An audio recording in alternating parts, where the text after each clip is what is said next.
When I graduated from the MSBA program in 2018, I got a shot to work at Charles Schwab, which is one of the largest brokerages in the world. Got a chance to work and do analytics for about $1.5 trillion of assets under management. The sheer impact that you can have when you're working at that scale is incredible.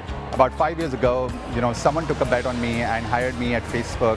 I had the opportunity to really craft some of the biggest e-commerce growth playbook, helping companies grow across 100 countries. Facebook is also where I met my co-founder. We took a bunch of our learnings from our time there to go out and start a company earlier this year. We are going after a hard problem, which is really trying to question the status quo, which is what would it be to live in a world where every consumer can bring their data wherever they go and use that data to personalize the world and their experiences for them. And that is what we are doing at Somi, and it's been an incredible journey to really build a company 0 to 1 over the last few months.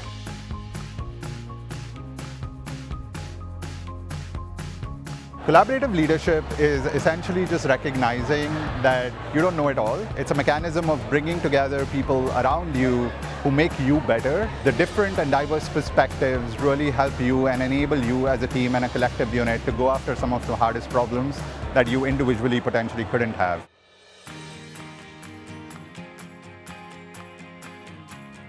When you're looking at hard problems, you have to recognize that the only way you go after some of those hard problems and push the boundaries is when you have different perspectives from different people who are really looking at this one problem. At work, you have to give yourself and your team the ability to be able to do that. It also means hiring the smartest people who at times are maybe much smarter than you are, and then giving them the ability to go after some of these problems as well. And that is how you really question the status quo and go after some of these difficult decisions.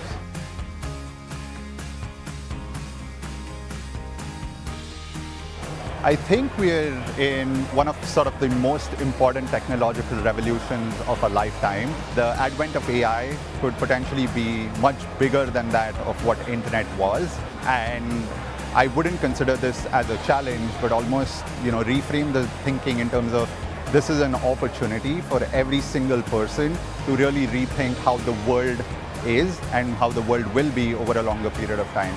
It's quite obvious that we are going to become far more productive, but in order for us to be able to do that, we have to push the boundaries on what we can do with that technology and almost embrace it and move at a pace much faster than we've done over the last 10 years. So it's really an opportunity than a challenge, but we need to get on the program.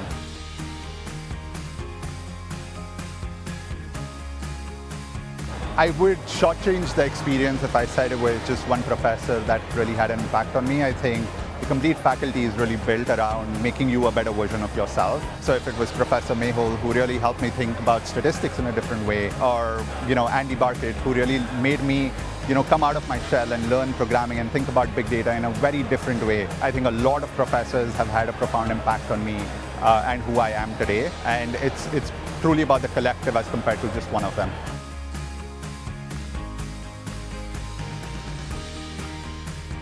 As someone who's been in the startup ecosystem in San Francisco over the last few months, I think the opportunity that you get out of being here so close to the heart of what the world is going to be in the next few years is an opportunity like never before. The experience here isn't about education. The experience here is about how do you take the community, how do you take people around you, how do you take innovators around you, and how do you learn from them, and how do you have a cutting edge over anybody else in the world to really become the true leaders of tomorrow.